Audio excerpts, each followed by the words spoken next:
नमस्कार प्यारे विद्यार्थियों, मैं सुनील सहारण परिष्कार अकेडमी नौहर का ये अपने नया चैनल स्टार्ट किया है। एक छोटी सी मुहिम आज से हमने स्टार्ट की है कि जिस तरह से आने वाला जो वक्त है वो एक ऑफलाइन क्लासेज से ज़्यादा चर्चा में, या अगर आज की बात की जाए, अगर ज़्यादा कोई चीज़ अगर चलन में इस वक्त चल रही है तो वो ऑनलाइन क्लासेज है। यानी हर कोई चाहता है कि उनके पास विशेष क्षेत्र के, अलग अलग क्षेत्र के जो टीचर्स हैं घर बैठे उनके पास डायरेक्ट फ़ोन में आए। तो कोई नहीं चाहता कि उनको ट्रैवल करके किसी कोचिंग सेंटर या किसी कॉलेज में पढ़ाई करने के लिए जाना पड़े। वो घर बैठे बैठे अपनी पॉकेट से मोबाइल निकालें और किसी भी टीचर को ऑनलाइन देखना पसंद करते हैं। आज का टाइम ऐसा आ चुका है क्योंकि पैसों से ज़्यादा कीमत है वो इस वक्त की हो चुकी है। तो उसी एक छोटी सी मुहिम का हिस्सा अपन परिष्कार अकेडमी नौहर भी बन रहा है। तो हमने एक छोटी सी शुरुआत की है। आज हम जीव विज्ञान का एक बेहतरीन और एक बेसिक टॉपिक होता है पाचन तंत्र। चलिए हम उसके बारे में थोड़ी सी जानकारी लेते हैं। जीव विज्ञान की अगर बात की जाए तो ये शाखा है जिसके अंदर जीवों का अध्ययन किया जाता है, ठीक है। तो इस शाखा के अंदर जो पहला एक तंत्र है उस तंत्र का नाम है पाचन तंत्र। अब किसे कहते हैं पाचन तंत्र? पाचन तंत्र की अगर बात की जाए तो इंग्लिश में इसे कहते हैं डाइजेशन सिस्टम। क्या कहते हैं? Digestion system. अब डाइजेशन सिस्टम से मतलब क्या है कि तंत्र की अगर बात की जाए तो हमारा या शरीर या कोई भी एक जीव होता है, उसकी जो संरचनात्मक और क्रियात्मक इकाई होती है किसी भी जीव की, वो क्या चीज होती है? कोशिका होती है। यानी कि एक सेल है वो उसकी शरीर की संरचनात्मक और क्रियात्मक इकाई होती है। अगर कई सारी सेल्स एक साथ अगर मिल जाती हैं तो वो किस चीज का निर्माण कर लेती हैं? वो निर्माण कर लेती है ऊतक का, या जिसे हम टिश्यू कहते हैं, ठीक है। टिश्यू फॉर्मेशन कर लेती है। समान कार्य करने वाली और समान कोशिकाओं के समूह को क्या कहा जाता है? ऊतक कहा जाता है, ठीक है। और जब समान प्रकार के ऊतक या कई सारे ऊतक हैं वो आपस में मिल जाते हैं तो वो किसी ना किसी ऑर्गन या जिसे हम अंग कहते हैं का निर्माण कर लेते हैं। किसका निर्माण कर लेते हैं? किसी भी एक ऑर्गन का फॉर्मेशन कर देते हैं। और जब कई तरीके के ऑर्गन जब एक साथ काम करते हैं, समान कार्य करने वाले ऑर्गन जब एक साथ काम करते हैं तो उस चीज को पुकारा जाता है तंत्र नाम से। किस नाम से पुकारा जाता है? तंत्र हम जिसे कह सकते हैं, एक सिस्टम जिसे हम कह सकते हैं, ठीक है। अब इसके बाद में अगर कई सारे तंत्र जैसे पाचन तंत्र, श्वसन तंत्र, उत्सर्जन तंत्र, कंकाल तंत्र, अंतःस्रावी तंत्र, इस तरीके के जब सारे तंत्र आपस में मिल जाते हैं तो वो सारे तंत्र मिलकर के जिस चीज का निर्माण करते हैं वो चीज एक शरीर होता है। क्या चीज होता है? एक शरीर होता है, एक बॉडी होती है, ठीक है। एक बॉडी का फॉर्मेशन होता है उस तरीके से। और जब कई सारे शरीर आपस में मिल जाते हैं तो वे पॉपुलेशन का या एक जनसंख्या का निर्माण करते हैं। किस चीज का निर्माण करते हैं? जनसंख्या का या पॉपुलेशन का निर्माण करते हैं। तो अगर हमसे पूछ लिया गया है कि जनसंख्या की संरचनात्मक और क्रियात्मक इकाई किसे कहते हैं तो वो चीज क्या होती है? कोशिका होती है। कौन सी चीज होती है? कोशिका होती है, ठीक है। या फिर पूछ लिया जाए शरीर की संरचनात्मक और क्रियात्मक इकाई क्या होती है तो कोशिका होती है। किसी भी तंत्र या किसी भी ऑर्गन या किसी भी ऊतक की संरचनात्मक और क्रियात्मक इकाई क्या होती है तो वो कोशिका होती है, ठीक है। अब जीव होते हैं वो अलग अलग होते हैं। कुछ जीव एक कोशिकीय होते हैं, कुछ जीव बहुकोशिकीय होते हैं। एक कोशिकीय जीव वो होते हैं जिन जीवों के अंदर सिर्फ एक ही कोशिका से उनका पूरा शरीर बना होता है, ठीक है। बहुकोशिकीय जीव वो होते हैं जिनके बहुत सारी कोशिकाएं, लाखों करोड़ों अरबों की संख्या में कोशिकाएं मिल करके किसी एक शरीर का निर्माण करती है, तो वो बहुसंख्यीय जीव होते हैं। यहाँ हम बात कर रहे हैं स्तनधारियों के पाचन तंत्र की, या हम हमारे इंसानों के अंदर पाचन तंत्र है वो किस तरीके से काम करता है। तो पाचन तंत्र की अगर बात की जाए, ये सारा जो यूनिवर्स चलता है, ये ब्रह्मांड जिसकी उत्पत्ति हुई है, जिस चीज से ये चलता है, मेन वो चीज होती है ऊर्जा। कौन सी चीज होती है? ऊर्जा होती है। यानी एनर्जी हर चीज के लिए आवश्यक होती है। जैसे अगर बात की जाए कि पृथ्वी है वो सूर्य के चारों तरफ चक्कर लगा रही है, या फिर हम बात करें कि जैसे चंद्रमा है वो पृथ्वी के चारों तरफ चक्कर लगा रहे हैं, तो ये जो चक्कर लगा रहा है या कोई भी काम इंसान कर रहा है, जैसे मैं मार्कर उठा करके इस मार्कर से यहाँ पर एक शब्द लिख रहा हूँ, तो इस शब्द के अंदर भी कुछ ना कुछ एनर्जी है वो यहाँ पर जरूरत पड़ रही है, क्योंकि बिना एनर्जी के ये हाथ है वो नहीं हिल सकता। तो हर काम करने के लिए एनर्जी की आवश्यकता होती है। तो वही ऊर्जा को प्राप्त करने के लिए, यानी ऊर्जा की प्रॉपर शरीर के अंदर पूर्ति करने के लिए जो तंत्र हमारे शरीर के अंदर काम करता है, उस तंत्र को हम क्या कहते हैं? पाचन तंत्र कहते हैं। ठीक है, यहाँ तक कोई दिक्कत नहीं होगी शायद आपको। तो चलिए आगे हम बात करते हैं, नेक्स्ट बढ़ते हैं आगे कि किस तरीके से पाचन तंत्र है वो काम करता है। तो अगर हम पाचन तंत्र की बात करें तो पाचन तंत्र के अंदर होता क्या है कि जितना भी हम जो खाना खाते हैं पाचन करने के लिए, सबसे पहले जो खाना हम खाते हैं, जितना भी खाना खाते हैं वो खाना है वो एक जटिल फॉर्म में होता है। जटिल फॉर्म का मतलब है कि ये फॉर्म है वो सरल या सिंपल फॉर्म नहीं होती है, जटिल श्रृंखला होती है। कुछ परमाणुओं की जटिल श्रृंखला से ये भोजन हमारा बना होता है, जटिल होती है। और दूसरी खास बात इसकी ये होती है कि ये जितना भी हम खाना खाते हैं वो अघुलनशील अवस्था में होता है। अघुलनशील अवस्था का मतलब है कि अगर आप एक रोटी लीजिए और उस रोटी को डायरेक्ट आप किसी ग्लास में डाल दीजिए तो क्या वो रोटी उस ग्लास के अंदर घुल जाती है? नहीं घुलती है। तो सीधी सी बात है, घुलती नहीं है। जो खाना हम खाते हैं वो एक जटिल फॉर्म में होता है और दूसरा किस फॉर्म में होता है? अघुलनशील अवस्था में होता है। अगर किसी खाने को सरल अवस्था में कन्वर्ट कर दिया जाए और उसके साथ साथ में जो खाना खाया है वो एक घुलनशील अवस्था में आ जाए, कौन सी अवस्था में आ जाए? घुलनशील अवस्था में आ जाए, यानी जो परमाणु हैं वो इतने छोटे हो जाएं कि वो रक्त के द्वारा एक स्थान से दूसरे स्थान पर शरीर के अंदर ट्रांसपोर्ट किए जा सके, तो उस टाइप का जो फॉर्म बनती है उसको सरल और घुलनशील अवस्था कहा जाता है। तो कहने का मतलब जटिल और अघुलनशील पदार्थों को सरल और घुलनशील पदार्थों में बदलने के लिए जो हम मानवों के अंदर जो तंत्र काम करता है उस तंत्र को हम क्या कहते हैं? पाचन तंत्र नाम से पुकारा जाता है। ठीक है, अब सबसे पहली अगर बात देखी जाए, जो खाना हम खाते हैं उसके अंदर मोस्ट ऑफ मात्रा है वो किस चीज की पाई जाती है? ठीक है, तो सबसे ज्यादा जो हम खाना खाते हैं उसके अंदर मात्रा किस चीज की होती है? कार्बोहाइड्रेट की होती है। ठीक है, वहीं अगर दूसरी हम चीज की बात करें तो दूसरी मात्रा है वो किस चीज की होती है? प्रोटीन की होती है। ठीक है, वहीं अगर हम तीसरी चीज की बात करें, यहाँ पर जो खाना खाते हैं उसके अंदर तीसरी मात्रा किसकी ज्यादा होती है? वसा की ज्यादा होती है। ठीक है, तो सबसे ज्यादा जो ऊर्जा देने वाली चीज होती है हम इंसानों के अंदर वो कौन सी चीज होती है? कार्बोहाइड्रेट होती है। यानी कि इंस्टेंट एनर्जी देने का काम या सबसे ज्यादा जो ऊर्जा उपलब्ध करवाने का काम है वो कौन सी चीज करती है? कार्बोहाइड्रेट करती है। तो हमारे खाने के अंदर कार्बोहाइड्रेट की मात्रा है वो सबसे ज्यादा मात्रा होनी चाहिए। ठीक है, वहीं अगर प्रोटीन की बात की जाए तो हमारे शरीर के जितने जो अंग होते हैं उन अंग फॉर्मेशन का या अंग निर्माण करने का काम है वो किस चीज का होता है? प्रोटीन का होता है मेनली। ठीक है, प्रोटीन का काम सिर्फ अंग फॉर्मेशन करना या ऐसी चीजों को बनाना जो कि हमारे शारीरिक तंत्र बनाने में कामयाब सिद्ध होती है या उनमें यूजफुल होती है, उन चीजों को बनाने का काम प्रोटीन के द्वारा किया जाता है। या कई जीवों के अंदर बाहरी जो तंत्र होता है वो तंत्र भी बनाने का काम या कंकाल बनाने का काम भी किसके द्वारा किया जाता है? प्रोटीन के द्वारा किया जाता है। ठीक है, वहीं अगर वसा की बात की जाए तो इस वसा का जो मेन काम होता है वो होता है शारीरिक सुरक्षा प्रदान करना। यानी हमारे शरीर के बाहर की तरफ जो फुली हुई अवस्था में जितनी जो चीजें पाई जाती हैं कंकाल तंत्र के बाहर, उस कंकाल तंत्र को सुरक्षा प्रदान करने के लिए जितने भी अंगों के ऊपर जो मांसपेशियां पाई जाती है उन सब का फॉर्मेशन किसकी बदौलत होता है? वसा की बदौलत होता है।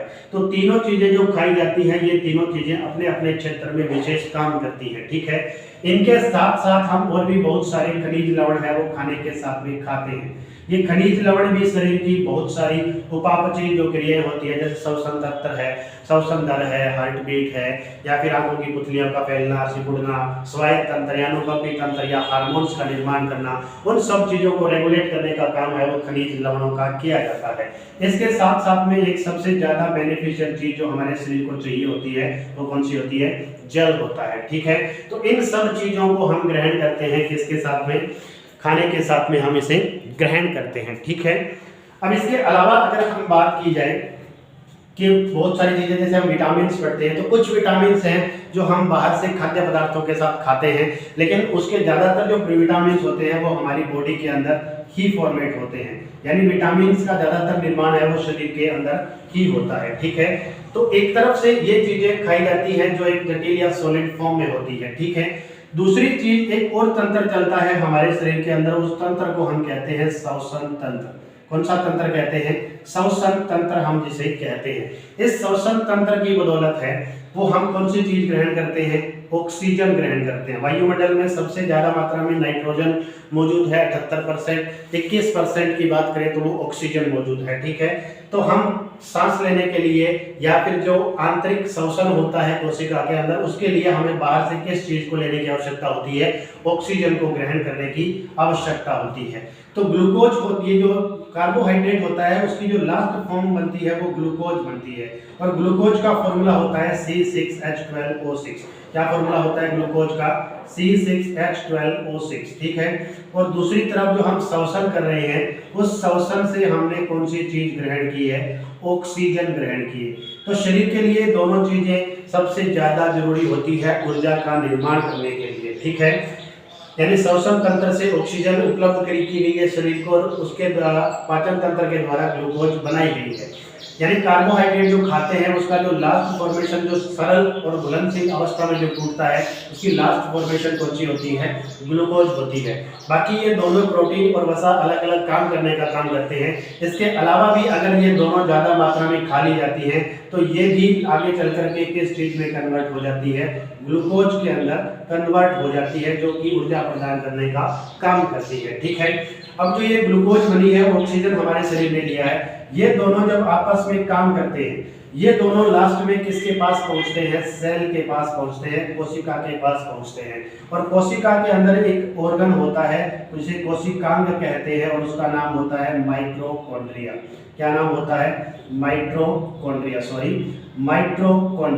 अब ये माइटोकॉन्ड्रिया के अंदर क्या काम होता है? इसके अंदर आंतरिक श्वसन होता है, और उस आंतरिक श्वसन के द्वारा ऊर्जा का निर्माण किया जाता है। वो ऊर्जा है वो एटीपी के रूप में निर्माण की जाती है, जिसको एडिनो ट्राइफॉस्फेट कहा जाता है। ठीक है, तो यहाँ पर एक तरफ से ऑक्सीजन लिया गया, दूसरी तरफ से ग्लूकोज लिया गया, दोनों जब आपस में फॉर्मेशन करते हैं तो यहाँ से कार्बन डाइऑक्साइड का निर्माण होता है। यहाँ पर दूसरी चीज जो बनती है वो कौन सी चीज बनती है? जल बनती है। और इसके अलावा यहाँ जिस चीज का निर्माण होता है वो कौन सी चीज होती है? ऊर्जा होती है। तो कहने का मतलब पाचन तंत्र के द्वारा जो घुलनशील पदार्थ और सरल जो चीज बनी है वो ग्लूकोज बनता है। श्वसन तंत्र के अंदर ऑक्सीजन ग्रहण की जाती है। जब ये दोनों आपस में कॉम्बिनेशन करते हैं किसी भी कोशिका के माइटोकॉन्ड्रिया के अंदर, तो वहाँ पर एक आंतरिक श्वसन होता है, और उस श्वसन की बदौलत कार्बन डाइऑक्साइड का फॉर्मेशन होता है, जल का निर्माण होता है, और उसके साथ साथ में एनर्जी, ऊर्जा मिलती है एटीपी के रूप में। ऊर्जा के एटीपी एक बंडल होते हैं ऊर्जा के, जिनको मानव शरीर का जैसे एटीएम भी, ऊर्जा का एटीएम भी कहा जाता है। ठीक है, और कोशिका का शक्ति ग्रह किसको कहा जाता है? तो माइटोकॉन्ड्रिया को कहा जाता है। ठीक है, बिजली घर है वो कौन सा होता है? यानी जो मेनली ऊर्जा सप्लाई करने का काम करता है वो माइटोकॉन्ड्रिया करता है। तो यहाँ तक की इतनी बेसिक चीजें आपको समझ में आ गई होंगी। ठीक है, इसके बाद में हम स्टार्ट करते हैं पाचन तंत्र को स्ट्रिक्टली सही तरीके से। ठीक है,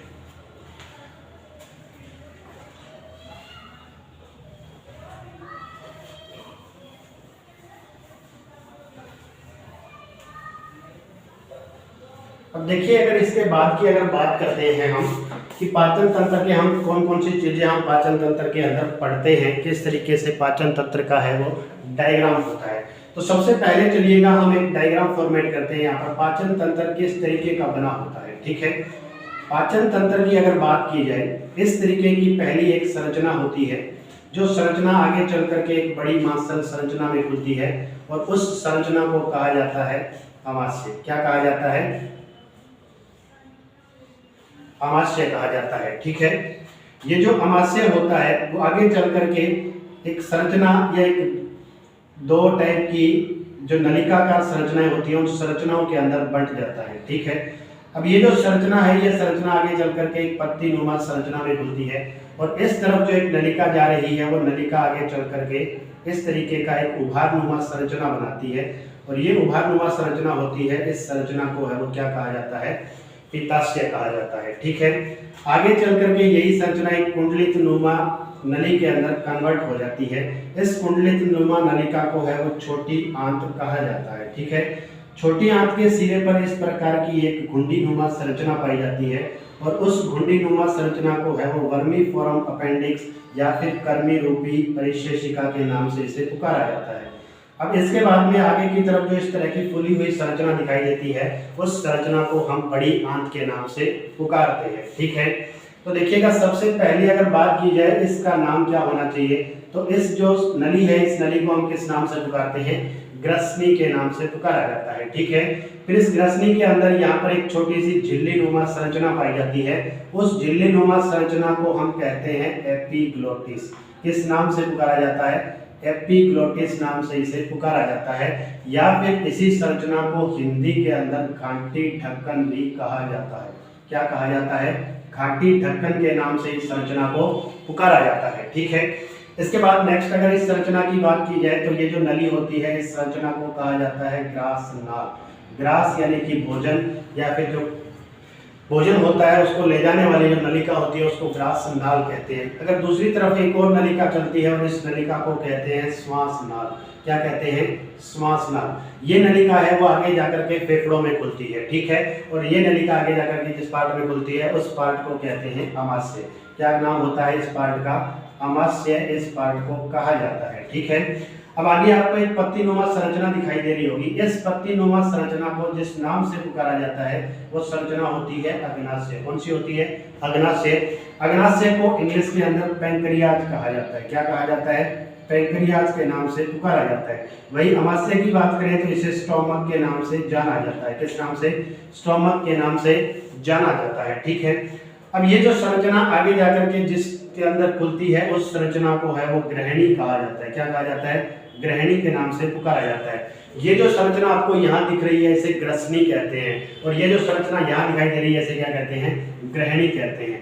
ऊपर की तरफ जो आपको एक थैलीनुमा संरचना दिखाई दे रही है ये मानव शरीर की सबसे बड़ी ग्रंथि होती है, और इस ग्रंथि का नाम क्या होता है, यकृत इसे कहते हैं, लीवर भी इसे कहते हैं, जिगर भी इसे कहते हैं, और एक इसका और नाम होता है कलेजा। कलेजा भी किसको कहा जाता है, यकृत को ही कहा जाता है। तो ये सारे के सारे नाम किसके हो जाते हैं, यकृत के। इसके अंदर आपको एक छोटी सी थैलीनुमा संरचना दिखाई दे रही है। इस संरचना को किस नाम से पुकारा जाता है, तो इस संरचना को हम कहते हैं पित्ताशय। क्या कहा जाता है, पित्ताशय के नाम से इस संरचना को जाना जाता है। ठीक है, इसके बाद की अगर बात की जाए तो ये ग्रसनी है वो आगे चल करके जिस पार्ट के अंदर बढ़ती है उस पार्ट को है वो इलियम कहा जाता है। क्या कहा जाता है, इलियम कहा जाता है। यानी इलियम और जो ग्रहणी है ये दोनों आपस में मिलकर के जिस पार्ट का निर्माण करती है उस पार्ट को छोटी आंत कहा जाता है। क्या कहा जाता है, छोटी आंत के नाम से पुकारा जाता है। ठीक है, इसके बाद की जो आगे की संरचना होती है इस संरचना को है वो कोलन कहा जाता है। क्या कहा जाता है, कोलन के नाम से इस संरचना को पुकारा जाता है। ठीक है, सॉरी इस संरचना को हम सीकम कहते हैं, कोलन नहीं कहते। क्या कहते हैं, सीकम कहा जाता है। इसके बाद की जो नेक्स्ट संरचना होती है इस संरचना को है वो किस नाम से पुकारा जाता है, इस संरचना को है कोलन के नाम से पुकारा जाता है। ठीक है, पहली संरचना को सीकम कहते हैं, दूसरी संरचना को कोलन कहते हैं। लास्ट की जो ये संरचना होती है इस संरचना को मलाशय या रेक्टम के नाम से पुकारा जाता है।